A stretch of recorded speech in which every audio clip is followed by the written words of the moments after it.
Matapos nga na hindi makita si Jenilyn Mercado sa GMA Station ID ay marami ng mga fans ni Jenilyn Mercado ang ngayon ay nag-react. Bakit nga ba wala na ang kapuso actress sa Station ID? Mayroon nga bang problema? Ilang mga netizen naman ang nagsabi na wag ganon dahil hindi lang naman daw si Jenilyn Mercado ang wala doon sa Kapuso Mo Station ID or GMA Station ID.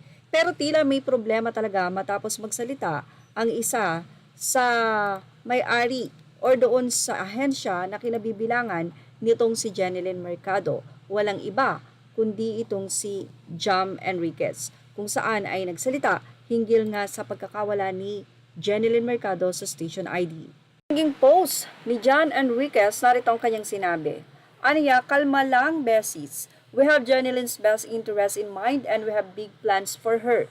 Unfortunately, we can't disclose every step we make, but we hope to make some announcements soon. Tanong naman ng isang fans, hanggang kailan po kami maghihintay sa announcement? Sagot naman ni John, it's a process. Rest assured, it's worth the wait. Narito pa ang naging ilang tanong ng mga fans ni Jenilyn Mercado. Anila, Sir John, ganyan talaga ang big star. Big star siya magkakagulo talaga kung di siya kasama sa Station ID. Sir, say naman ni Sir John, well, it's a good sign pa rin naman na ganyan kalaki ang clamor for Jen. Only shows how important she is as an actress. At dito na nga sa huling sinabi ni Sir John na tila nahalata na may naging issue. Say kasi ng isang netizen, mag-aabang ako dito sa soon, ha? Say naman ni Sir John, oo nako, baka magulat kayo higit pa sa ina-expect nyo. Kayo talaga, tiwala lang, Jen is family to us, ipaglalaban namin yan hanggang dulo. Hindi namin pababayaan yan. Narito naman ang naging kuro-kuro ng ilang mga netizen o reaction mula sa artikulo ng Fashion Police. Ano nga ba ang naging say nila about dito? Say ng mga netizen, yan, tao si Jen, siya, ipaglalaban namin siya.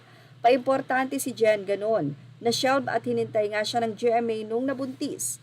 Alam mo lahat ng kwento, si Jenilyn pa, loyal yan since starstruck, mapa GMA o manager man.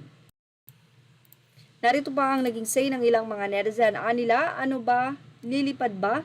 Ano po ang issue? Serious question. Say naman ng isa, baka lumipat siya sa ABS. Kung si Marian nga at Didi nakipag-collaborate para lang magkabit hit.